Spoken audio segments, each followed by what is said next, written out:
Viva দেওয়ার জন্য কি সুন্দরভাবে রেডি আছো নি? হ্যাঁ, আমি যা যা প্রশ্ন করব সেই প্রশ্নগুলোর উত্তর দেবা সুন্দরভাবে, ঠিক আছে? এখন শুরু হবে।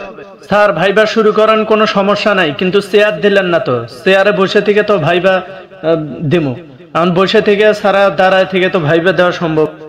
তোমার সাহস কত বড়, ভাইবা দিতে এসে আবার চেয়ার চাও? আমি একজন স্যার, এখানে দাঁড়িয়ে তোমার ভাইবা নিচ্ছি, আর তুমি কোন হিসেবে বসতে চাও? স্যার, আপনার সম্মান যদি কম থাকে, কিন্তু আমার সম্মান কিন্তু কম না।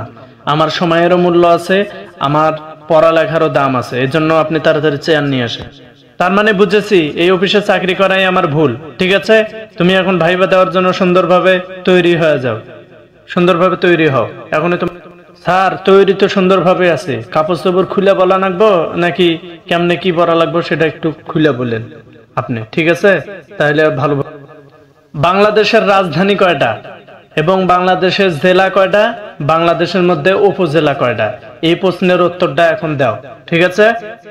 স্যার, বাংলাদেশের রাজধানী হচ্ছে 7টা, আর জেলা হচ্ছে 65টা, আর উপজেলা কয়টা হবে? উপজেলা মনে হয় 200-250টা হবে। বাংলাদেশে মেঘনা নদী কোন নদীর তীরে অবস্থিত? এটি কোন দিকে আছে? বাংলাদেশে কোন জায়গায় গেলে এই নদীর তীর দেখা যায়, একটু বলো। স্যার, এটা কি নতুন কোনো কথা নাকি? এটা তো ওই কুমিল্লার দিকে গেলেই তো মেঘনা নদী দেখা যায়, চাঁদপুরের দিকে গেলেও তো দেখা যায়। এটা আপনি যা তো দেখে আসলেই হয়, এটা আমাকে। বাংলাদেশে যমুনা সেতুর কয়টা ব্রিজ এবং ট্রেন চলে কয়টা দিয়ে, এবং নতুন যেটা হয়েছে সেটা কি স্যার, এটা আমার এই প্রশ্নের উত্তর আমার জানা নেই, তবে ট্রেন ড্রাইভারকে বলতে হবে এবং বাস যারা চালায় প্রতিদিন যায় আসে তাদেরকে জিজ্ঞাসা করে তারপর আপনাকে জানাবো। বাংলাদেশে বর্তমানে সরকার কে এবং বাংলাদেশে কয়জন মন্ত্রী আছে? খাদ্যমন্ত্রী এবং অন্যান্য মন্ত্রী।